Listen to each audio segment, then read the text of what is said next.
अस्सलाम वालेकुम everyone, this is your teacher Mariam ji. आज हम जो बायोलॉजी का टॉपिक पढ़ने लगे हैं वो है इकोलॉजी। मैं चैप्टर का नाम है इकोलॉजी और टॉपिक का नाम है मैन एंड हिज एनवायरनमेंट। जी, हम अब जिसके बारे में पढ़ेंगे वो है इकोलॉजिकल पायरामिड्स। इकोलॉजिकल पायरामिड्स होते क्या हैं? 1927 में चार्ल्स ईटन एक साइंटिस्ट था, इंग्लिश इकोलॉजिस्ट, मतलब उसने इकोलॉजी स्टडी की थी। उसने डेवलप किया था कंसेप्ट ऑफ इकोलॉजिकल पायरामिड। उसने बताया था इकोलॉजिकल पायरामिड के बारे में कि वो होते क्या हैं। हमें पता है कि इजिप्ट में बड़े बड़े ट्रायंगुलर शेप की पायरामिड्स होते हैं। तो हम देखते हैं कि इसमें पायरामिड्स ने इकोलॉजी में किस तरीके से इस्तेमाल किया है।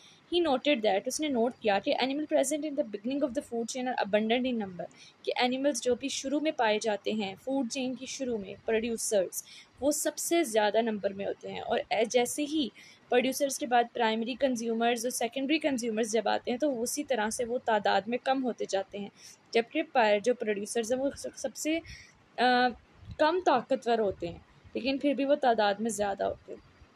अब यहाँ पे डेफिनेशन है इकोलॉजिकल पायरामिड की, अब हम वो देख लेते हैं। A representation, ecological pyramid can be define as a representation of the number of individuals. Represent करना ज़्यादा से ज़्यादा इंडिविजुअल्स, एक ऑर्गेनिज्म के नंबर्स को, और अमाउंट ऑफ मैस और एनर्जी, या फिर ज़्यादा से ज़्यादा एनर्जी को रिप्रेजेंट करना इन वेरियस ट्रॉफिक लेवल्स, मुख्तलिफ किस्म के लेवल्स में ऑफ अ फूड चेन। किसी भी फूड चेन में हम उसको बोलते हैं ecological pyramid. Ecological pyramid are of three types. अब इकोलॉजिकल pyramids की टाइप बताई गई हैं, थ्री हैं। Here we will study two of them, लेकिन अभी हम सिर्फ दो पढ़ेंगे। सबसे पहले हैं इकोलॉजिकल pyramid ऑफ नंबर। सबसे पहले जो टाइप है वो है pyramid ऑफ नंबर। जी, pyramid ऑफ नंबर, इसमें हमें क्या बताया है? It is a graphical representation of the number of individuals. इसमें ये बताया हुआ है कि ये ग्राफिकल, जो ग्राफ बनाया जाता है जिस तरीके से, उसकी रिप्रेजेंटेशन है number of individuals. Graphical representation of number of individuals per unit area of various trophic levels. किसी भी एरिया में कितने नंबर ऑफ इंडिविजुअल्स, कितने ऑर्गेनिजम्स रह रहे हैं, हम उसे बोलते हैं pyramid of number. Usually producers are present in large number. इसमें बता रहे हैं कि सबसे ज़्यादा जो पाए जाते हैं वो प्रोड्यूसर्स होते हैं, present in large number. Primary consumers are in lesser number. उसके बाद प्रोड्यूसर्स के बाद आते हैं प्राइमरी कंज्यूमर्स, जिनका काम होता है प्रोड्यूसर्स को खाना। Secondary consumers are fewer. फिर प्राइमरी कंज्यूमर्स के बाद आते हैं सेकेंडरी कंज्यूमर्स, जिनकी तादाद और भी कम होती है। So the producers are of smallest size. इस तरह से प्रोड्यूसर्स सबसे ज़्यादा छोटे होते हैं, बट मैक्सिमम इन नंबर, लेकिन ज़्यादा से ज़्यादा नंबर में होते हैं। सबसे ज़्यादा उनकी तादाद ज़्यादा होती है, चाहे वो सबसे ज़्यादा छोटे होते हैं। While the tertiary consumers are large in size but lesser in number. लेकिन टर्शरी कंज्यूमर, जैसे कि इंसान हो गया या लाइन हो गया, जिसको वो दूसरी चीज़ नहीं खा सकती, वो सबसे कम होते हैं नंबर में, चाहे वो साइज़ में सबसे ज़्यादा है। अब नेक्स्ट हम पढ़ेंगे pyramid of biomass. pyramid of biomass में क्या है? It is the graphical representation of biomass present पर यूनिट एरिया। बायोमास का मतलब है कि कितना वेट किसी चीज़ का, मास हमें पता है वेट को कहते हैं। तो कह रहे हैं कि एक एरिया में किसी चीज़ का कितना वेट है एट डिफरेंट ट्रॉफिक लेवल्स, मुख्तलिफ लेवल्स में हम वो देखेंगे। इन अ टेरेस्ट्रियल इकोसिस्टम, टेरेस्ट्रियल इकोसिस्टम होता है जिसमें पानी और ज़मीन दोनों आ जाती है। तो कह रहे हैं terrestrial ecosystem the maximum biomass, terrestrial ecosystem maximum biomass occurs in producers. सबसे ज़्यादा प्रोड्यूसर्स में बायोमास पाया जाता है, यहाँ पे लिखा हुआ है ऑकर्स इन प्रोड्यूसर्स। सबसे ज़्यादा टेरेस्ट्रियल में प्रोड्यूसर सबसे ज़्यादा पाए जाते हैं। There is progressive decrease in biomass from lower to higher trophic level. इस तरीके से जैसे जैसे तादाद कम होती जाती है, उनका मास ज़्यादा होता जाता है। जैसे नीचे आप लोग वो दिखा रहे हैं क्लोवर लीव्स, सबसे ज़्यादा प्रोड्यूसर में क्लोवर लीव्स पाई जा रही हैं। यहाँ पे देखें सबसे ज़्यादा ये ग्रीनरी पाई जा रही है, ठीक है, ये प्रोड्यूसर्स हो गए। उसके बाद सेकंड जो प्राइमरी कंज्यूमर्स हैं, जिन्होंने ग्रीनरी को खाना है, वो है स्नेल्स। फिर सेकेंडरी कंज्यूमर, जिन्होंने स्नेल को खाना है, वो है सेकेंडरी कंज्यूमर है स्पैरो। वो जिस तरीके से उनकी बाय मैस उनका वज़न बढ़ता जा रहा है, उस तरीके से उनकी तादाद कम होती जा रही है। उन्होंने ये बताया बस पैरट में। और फिर टर्शरी कंज्यूमर हॉक, मतलब कि उकाब, जिसको कोई और चीज़ नहीं खा सकती, वो सबसे कम रह जाता है, एक है। और तो इस तरीके से उन्होंने इकोलॉजिकल पायरामिड के हमें दो टाइप्स समझाई हैं, जिसमें एक है पायरामिड्स ऑफ नंबर, एक है पायरामिड ऑफ बायोमास, और दूसरी ये जी दो हमें समझाएं। नेक्स्ट अब हम देखेंगे बायोजियोकेमिकल साइकिल्स। अब हम देखेंगे इन्वायरमेंट में साइकिल्स बहुत सारा रोल प्ले करते हैं। तो बायोकेमिकल साइकिल्स क्या है? We know that environment is the source of materials for all living organism. हमें पता है एक इन्वायरमेंट किसी भी चीज़ की रहने की जगह है, सोर्स है वहाँ पे, ताकि एक लिविंग ऑर्गेनिज्म सर्वाइव कर सके, ज़िंदा रह सके। Environment provides bio elements. Environment bio elements मतलब बायो एलिमेंट्स का मतलब है ज़िंदा रहने वाले एलिमेंट्स प्रोवाइड करते हैं, which are used by organism for the bodies and metabolism, जो कि एक ऑर्गेनिज्म इस्तेमाल करता है बॉडीज़ अपने जिस्म के लिए, मेटाबॉलिज्म या उसके अंदर जितनी भी एक्टिविटीज़ होती हैं, डाइजेशन, ब्रेक डाउन, रेस्पिरेशन, उन सब के लिए, मेटाबॉलिज्म इन सबको कलेक्टिवली कहते हैं। The materials are continuously recycled. Materials जो है बार बार, अगर ज़मीन को हम पानी दे रहे हैं तो वही पानी जो है वापस एटमॉस्फेयर में जाता है, फिर एटमॉस्फेयर से बारिश की सूरत में नीचे आता है। तो कह रहे हैं हर चीज़ जो भी हम इन्वायरमेंट माहौल को दे रहे हैं वो घूम पे वापस आती हैं, रिसाइकल करती हैं।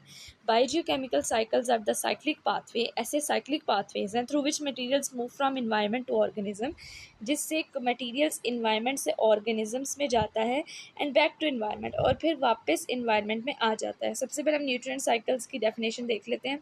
Since such movement of elements कह रहे हैं, जैसे कि हमें पता है ये वाली जो बायो एलिमेंट्स हैं जो कि ज़िंदा रहने के लिए एलिमेंट्स ज़रूरी होती हैं, एंड इनऑर्गेनिक कंपाउंड्स, और वो वाले कंपाउंड्स जो कार्बन या हाइड्रोजन से नहीं बने होते हैं हम उसको इनऑर्गेनिक बोलते हैं, is essential for maintenance of life. Important होते हैं जिंदगी को सर्वाइव करने के लिए। They are also called nutrient cycle. इसका दूसरा नाम है nutrient cycles.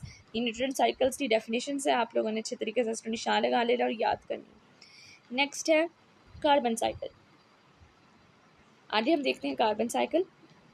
Carbon atom is the principal building block of many kind of biomolecules. हमें पता है कि कार्बन से बहुत ज़्यादा चीज़ें बनती हैं, बिल्डिंग ब्लॉक, मेन कंपोनेंट ही कार्बन है। Carbon is found as graphite. Carbon या तो ग्राफाइट के तौर पे पाया जाता है एंड डायमंड, और डायमंड के तौर पे भी पाया जाता है। It also occurs A carbon dioxide in atmosphere. और कार्बन डाइऑक्साइड हम माहौल में हमें आबो हवा में कौन सी कार्बन किस तरीके से मिलता है, वो है कार्बन डाइऑक्साइड की सूरत में मिलता है।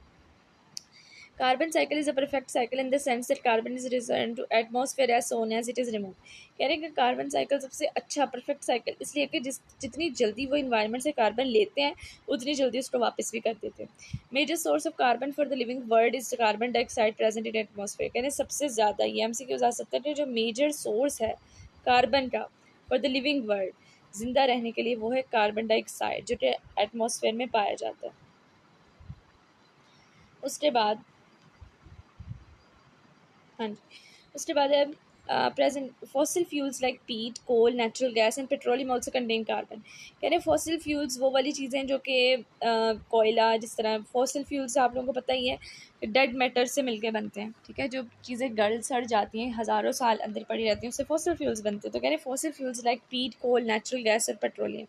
पीट बोलते हैं ब्लैक कलर की चीज़ होती है जिससे रोड बनती है, ठीक है, ब्लैक कलर की, से जिसको हम बोलते हैं कॉन्क्रीट, ये उस तरह की होती है। कोल, कोयला, नेचुरल गैस एंड पेट्रोलियम, ये सब हमें कार्बन देते हैं। Carbonates of earth crust also give rise to carbon dioxide. कह रहे हैं कार्बोनेट्स ऑफ अर्थ क्रस्ट, जब चीज़ें गल सड़ जाती हैं उसके अंदर से कार्बोनेट्स निकलते हैं, वो भी कार्बन डाइऑक्साइड ही बनाते हैं। नेक्स्ट हम देखते हैं, अब ये देख सकते हैं आप लोग, ये डायग्राम मैंने बहुत अच्छे तरीके से कार्बन साइकिल के बारे में बताया हुआ है। ये देखिए यहाँ पे एटमॉस्फेयर दिखाया हुआ है इन्होंने यहाँ पे कि एटमॉस्फेयर था, उसके बाद नीचे आया, कंबशन हुई जी, एटमॉस्फेयर था, उसके बाद एटमॉस्फेयर से कार्बन डाइऑक्साइड नीचे आई एज अ फोटोसिंथेसिस। फिर फोटोसिंथेसिस के बाद जिस फोटोसिंथेसिस से जब प्रोड्यूसर्स ने फोटोसिंथेसिस को इस्तेमाल किया, फोटोसिंथेसिस की प्रोड्यूसर ने खाना दिया एनिमल को, एनिमल ने इसको यूटिलाइज़ किया, फिर उसके बाद उसने रेस्पिरेशन की, सांस ली और कार्बन डाइऑक्साइड को बाहर निकाल दिया। अब फैक्ट्रीज़ में जब कोयला वगैरह जलता है, कंबशन होती है, तो उससे भी कार्बन डाइऑक्साइड वापस एटमॉस्फेयर में चली जाती है। डेथ के बाद जो है, डेथ जब हो जाती है ऑर्गेनिज्म से, वो गल सड़ जाते हैं, तो वो पहले ज़मीन के अंदर जाते हैं, फॉसिल फ्यूल बनते हैं, फिर जब फॉसिल फ्यूल को जलाया जाता है वापस चले जाते हैं इन्वायरमेंट में कार्बन डाइऑक्साइड की सूरत में। इन द सेम वे पानी के अंदर क्या है, फूड्स, वहाँ पे भी तो चीज़ें गलती सड़ती हैं, जब मर जाती हैं तो वो भी वहाँ पे भी गलती सड़ती हैं, तो वहाँ पे भी चीज़ें आफ्टर डेथ के बाद फॉसिल फ्यूल्स बन जाती हैं, फिर दोबारा वो ऊपर आसमान में एटमॉस्फेयर में कार्बन डाइऑक्साइड के तौर पे चली जाती है। और जो पौधे होते हैं, एक्वेटिक प्लांट होते हैं, वो भी यूटिलाइज़ करते हैं सूरज की रोशनी एटमॉस्फेयर से कार्बन डाइऑक्साइड रेस्पिरेशन करते हैं और जो उनको एक्सेस कार्बन डाइऑक्साइड होती है वो रिलीज़ कर देते हैं। तो ये पूरा एक कार्बन साइकिल उन्होंने हमें बना के दिखाया हुआ। उसके बाद नेक्स्ट है the major process that brings carbon from atmosphere और water into living world is photosynthesis. यानी ख़ास काम जो कि कार्बन डाइऑक्साइड को एटमॉस्फेयर और या पानी से लिविंग वर्ल्ड में लाते हैं वो है मेन है फोटोसिंथेसिस, खास वाला फोटोसिंथेसिस। प्रोड्यूसर्स टेक इन कार्बन डाइऑक्साइड, प्रोड्यूसर्स टेक इन कार्बन डाइऑक्साइड, प्रोड्यूसर्स अपने अंदर कार्बन डाइऑक्साइड लेते हैं फ्रॉम एटमॉस्फेयर। प्रोड्यूसर्स कौन सी चीज़ें होती हैं, जैसे कि प्लांट्स हो गए, ग्रास होगी, जितनी भी ग्रीनरी है वो सारी प्रोड्यूसर्स हैं। And converted into organic compounds, और इसको ऑर्गेनिक कंपाउंड्स में बदल देते हैं।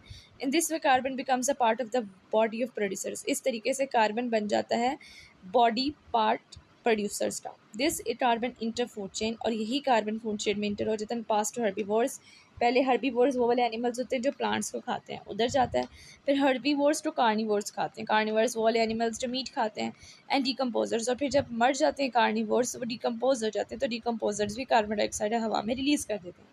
Carbon dioxide release back to environment by respiration of producers and consumers, और कार्बन डाइऑक्साइड भी रिलीज कर दिए जाते हैं इन्वायरमेंट में back to environment by respiration of producers, respiration producer से and consumers. It is also release by decomposition and organic waste and dead bodies by decomposer, burning of wood and fossil fuel also add large amount of carbon dioxide in what atmosphere। ये सब चीज़ें help करती हैं carbon dioxide को वापस atmosphere में बदलने की। जी आई होप सो आपको अच्छे तरीके से समझ आई होगी। अगर आपने कोई भी क्वेश्चन पूछना है तो आप कमेंट में पूछ सकते हैं। थैंक यू, अल्लाह हाफिज़।